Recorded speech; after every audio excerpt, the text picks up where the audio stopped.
بيصطادوا فراشات. يا رب يجيبوا فراشة من الفراشات العملاقة. هنا والله في فراشات، الفراشة قد كف ايدي. بس يا جماعة هنا في المنطقة دي ما ينفعش تصطادها، صح؟ بدون مبالغة. مش هتعرف تصطادها، هي هتبقى بتطير فوق على طول. بس حابب اوريكم بس ايه فيديو للبحيرة دي اللي انا بصطاد منها سمك. والله فيها سمك كبير قوي. انا عايز ابقى اعمل فيديو صيد قريب.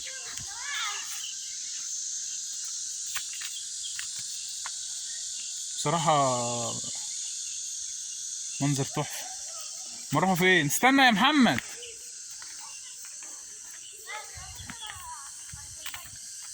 هتبص على الجمبري. البحيرة دي فيها جمبري على فكرة، وفيها تقريبا 7 انواع اسماك او 8 انواع اسماك، وفيها جمبري وكابوريا الجمبري بتاعها طعمه حلو قوي.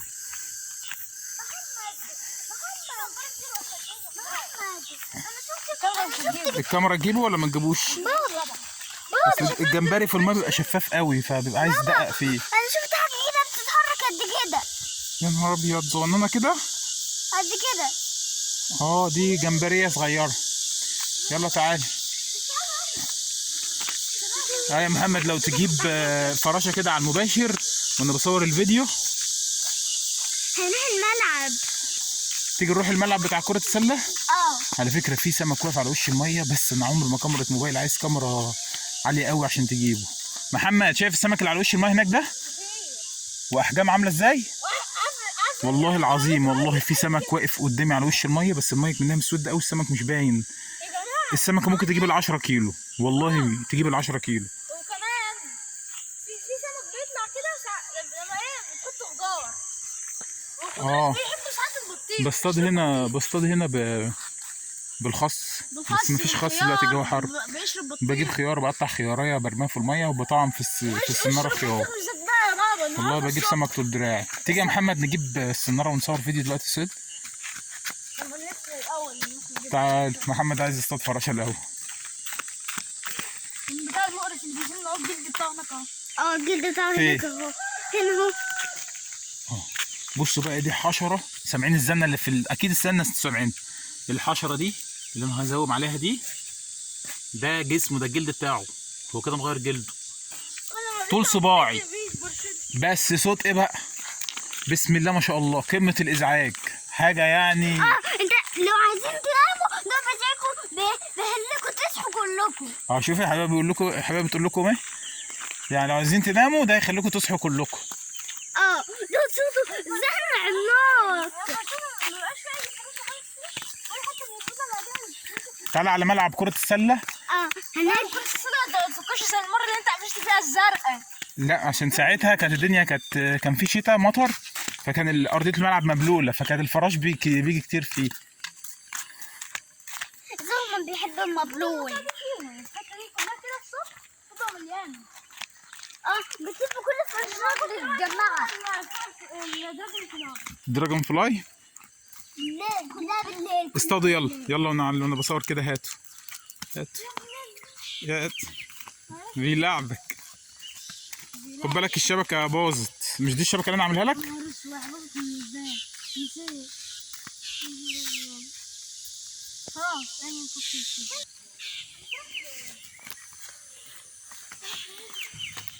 جه؟ لا في منها على فكرة اللي هو دبور الإبر. في هنا طيور موجودة، مش عارف بغبغان ولا ايه. طويلة، قدنا طويلة قوي. تقريبا طول دراعي كده، بس ايه بقى صوته تحفة. وفي منه لون اسود، وفي منه لون تقريبا اخضر في احمر. مش عارف بقى ده طائر استوائي ولا طائر ايه، ان الجو هنا اصلا جو رطوبة وحر. يا بوبي ده المفروض كان ملعب كرة سلة، بس طبعا من كتر ما الدنيا هنا في مطر وكده ارضيته باظت من المية.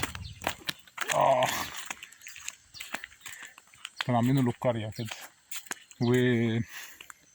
وفي فوق ملعب صغير برضو هنا، ده المفروض كان ملعب تاني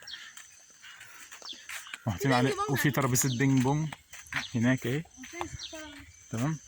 بس طبعا القرية دي يا جماعة ما فيهاش اصلا شباب، يعني تقريبا كلها ناس كبار في السن، فالملاعب دي ما بتستخدمش الا في الاجازات بس.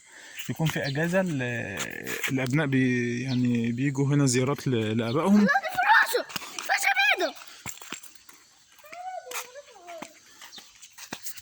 الفراخ البلدي احلى بيض، قسما بالله التلاجة عندنا الدرج مليان بيض، بيض بلدي ليس له اي قيمة هنا. البيض البلدي ده عشان تجيبه في مصر توصي الفلاح قبلها بدقيقة عشان يعين لك شوية طبعا بص حبيبي عايزاني اوريكم الورد، تعالي يا بوبي. فالبيض البلدي هنا يعني حاجة بسم الله الله اكبر، والله عندنا منه يمكن مثلا الدرج التلاجة فيه 200 بيضة 150 بيضة. طبعا الورد في كل مكان، يعني انا هصور لكم ايه لو عايزين تشوفوا ورد طول ما احنا ماشيين اوريكم ورد. ده حد قدام بيته زرع شويه ذره اهم طالعين اهو، ذره هنا جميل قوي كله اصفر. في احمر وفي اسود. في انواع، في نوع يا بابا، في نوع ذره هنا صح بيطلع الحبايه سودا. كوز ذره حبايته سودا صح وحمرا. في بقى المكان ده هقول لكم انا مفاجاه بقى. شايفين الميه اللي هنا دي؟ لما تكون في مطر ايه اللي بيحصل؟ الميه بتيجي اللي بتنزل من على الجبال من فوق بتيجي هنا كده تمام، بتبتدي تسرب هنا، يبتدي يجي ايه بقى في المكان اللي انتوا شايفينه ده، في المجرى اللي ماشيه تحت الارض دي، تعابين سمك. انا شفت واحده انا حبيبي تعابين سمك اللي هي في مصر عندنا بفلوس، تيجي تطلع هنا بس طبعا ماسكاها صعب لان هي سريعه جدا. وقت ما تيجي تطردها بتبتدي تدخل المواسير اللي هي ماشيه تحت الارض زي الماسوره دي كده، فممكن الواحد يعمل لها خيه او شبكه تمام ويبتدي يصطادها من قلبها. لو حد بيعمل بسرعه كده. بسرعه ازاي؟ محمد مش هنجيب فراشه ولا ايه؟ ما فيش، هو الابيض ده لما تلاقيه ده طيور برضو، الطير دوت صوته جميل قوي، رصاصي في ابيض.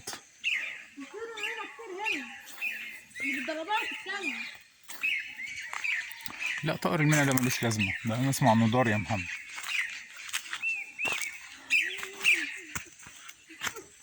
نطلع على اول الطريق. شوف الجبال قدامنا. استنى، الفراخ في كل حته. البيض البلدي هنا بقى هنرجع للبيض، طبعا احنا بنحب الاكل، يعني انا بقول لكم مثلا ان الواحد ممكن يفطر بخمس ست بيضات 7 بيضات الواحد، يعني البيض هنا مالوش قيمه بصراحه. الاكل هنا في الصين عموما رخيص جدا جدا جدا جدا، يعني اظن مفيش حد هنا بيحمل هم يعني هياكل ايه. كله هنا بيفكر هيغير عربيته امتى، او هياخد شقه في المكان الفلاني امتى، او يبقى عنده فيلا في وسط الطبيعه دي امتى. يعني هنا الطموح اختلف. بس كده انا جيت في 2012. الطائر اللي شكله جميل مش هيبان في قلب الشجر، بالراحه عمر ما كاميرا التليفون ما هتجيبه طار. فانا كنت هنا في 2012. لا في فرق كبير جدا بين 2024 و 2012، 12 سنه فرقوا جدا. الناس هنا فعلا يعني وصلوا لمرحله اللي هي الايه فوق الاكتفاء. ده يا جماعه ده طريق في قريه، والله العظيم ما تلاقي في مصر طريق زي ده يخدم قريه. طب اقول لكم على حاجه، ما تلاقي طريق سريع يربط مثلا مصر باسكندريه، القاهره باسكندريه بنفس جوده الطريق اللي انا ماشي عليه حاليا ده. ده طريق لقريه بيربط بين قريه وقريه، قريه عدد بيوتها 30 40 بيت تقريبا. طريق يعني قمه الجمال، قمه الجمال، يعني ناعم جدا وحاجه يعني بسم الله ما شاء الله. تحس انه لسه متسفل اصلا، مكانك على الطريق ده انه بقاله سنين تحس انه لسه متسفل. هنا الفرق بينهم وبين اي دوله تانية ان هم بيهتموا بالتفاصيل. انا بصور لكم من قلب قريه ياخو التابعه لمركز هوان، التابع لمدينه ووهان. ده بيعمل صوت جميل برضه، سمعت؟ هو ده صوت بيعمل صوت، هو ده صوت بيعمل ده. سبحان الله خلقه، سبحان الله. ولا بيستخدموا سخانات الشمسيه. عايزين نوريهم واحد. واحد بصوا من اللي فوق البيوت ديت، الكوره اللي فوق ولوح البيت دي، شمسي يا جماعه. اللوحه اللي فوق الشمسيه اللي هي في مصر الكوره اللي غاليه. فوق البيت دي. وفي هنا طبعا في بيوت هنا مستغنيه عن كهرباء الحكومه خالص، شغاله بالالواح الطاقه الشمسيه. دي سخانات، اسف سخانات اللي فوق البيت اللي هو طويل ده سخان. اما اقرب شويه هذا ده سخان بيعتمد على الطاقه الشمسيه. السخان دوت تحت منه لوح طاقه شمسيه، تمام، وبيطلع على بطاريه وبيشتغل. عايز اقول لكم ان هنا ممكن تبقى في الشتاء درجه الحراره 7 و8 و10 تحت الصفر، والسخان ده برضه بيسخن على الضوء فقط مش على الشمس، على الضوء. ويبتدي محمد مش هنكمل قدام كده، نرجع البيت من هنا. يا جماعه بص لوح شمسي هناك اهو فوق اللمبه. دي كشافات. الكشافات هنا بتاع الشارع كلها شغاله بالالواح الطاقه الشمسيه. يلا محمد نرجع البيت من هنا. بتفعل عن يا جماعه شايفين الطريق؟ بالله عليكم شايفين الطريق؟ والله انا مش قادر اتكلم ولا قادر اقول ان ده طريق بيخدم كام بيت يعني. الفرق اللي بيننا وما بينهم ان الجماعه دول بيهتموا بالتفاصيل اللي انا شفته. وينشئ الطريق مش همه ان هو ازاي يجمع كارته، وقف كارته على الطريق ويجمع اكبر عدد من الفلوس، لا، هو بينشئ الطريق والطريق دايما صيانه. القريه دي انا بكلمكم في قريه عمال المحليات هنا يوميا موجودين، يا اما بيصلحوا طريق، يا اما بعد المطر بيعملوا خط مواسير جديده ياخد ميه المطر من على الجبال. هنا طبعا المطر، احنا منطقه استوائيه، مطر جامد جدا بالايام بتمطر، تمام. يا اما خطوط كهرباء جديده بتمشي، يعني على طول مفيش حاجه اسمها لا في تطور. اكلمكم مثلا في باقه الانترنت، انا عامل الباقه بتاعت الموبايل بتاعي، والله محمد 39 العمله الصينيه اللي هنا اللي اسمها اليوان. بدفع في كام في الشهر؟ 39 يوان. بدفع 39. بيجي لي كام جيجا؟ 160 جيجا. ده يا جماعه ده مش التليفون البيت، ده مش راوتر، انا بكلمكم في بيانات الهاتف. بيجي لي 160 جيجا ب 39 يوان. 39 يوان بيجي لي 160 جيجا، تمام. انا ممكن ابتدي من اول 15 يوان او 13 يوان تقريبا، يدينا 40 جيجا. فهقول لكم على النت المنزلي، الانترنت المنزلي هنا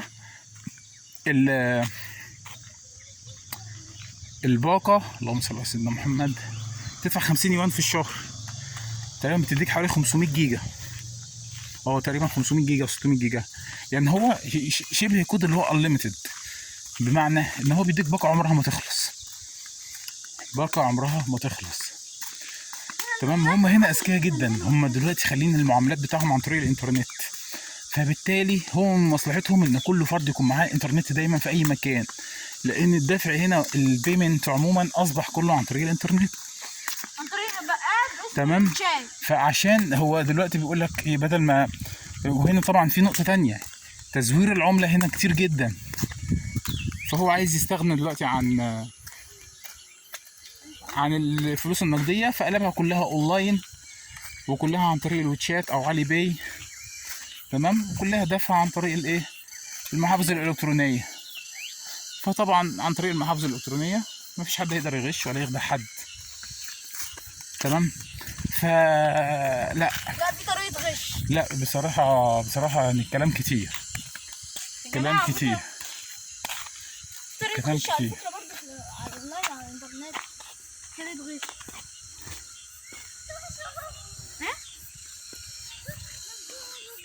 دي بحيره ودي بحيره، بس البحيره دي فيها سمك جامد اوي. ده جاي صوت مقرف هنا. سامعين الصوت ده؟ هو ده اللي انا كنت وريتكم جسمه من شويه مغير. بيمشي واحد بيقول ليتس جو. ليتس جو. لا. ودوت بيت شغال بالطاقه الشمسيه فقط، ملوش علاقه بالحكومه، شايفين؟ فيعني الحمد لله اللي احنا فيه. والناحيه الثانيه برضه فيها الواح شمسيه، مش الناحيه دي بس. الجمبري مش هيظهر يا حبيبي، مش هيظهر في كاميرا الموبايل، مش هيظهر عن طريق هنا. هو في واحد طالع من الجنب هنا اهو، هو يعني شبه كبير. حبيبي خليه يلعب في صبعه. محمد هيحاول يلعب الجمبريه بصبعه عشان نحاول ان هي تبان في كاميرا الموبايل. لا مش هتبان يا محمد. بص امسك صبعي، امسك صبعي. انا شايفه بعيني بس في كاميرا الموبايل استحاله يجي، عايز كاميرا عاليه قوي. يلا يا حمو. ده كان بيلعب بايد محمد. عشان اقول لكم ان الجمبري بيحب يلعب بايده. مش بيلعب، هو دي كان دي منطقته فهو بيدافع عنها. كمان ايه؟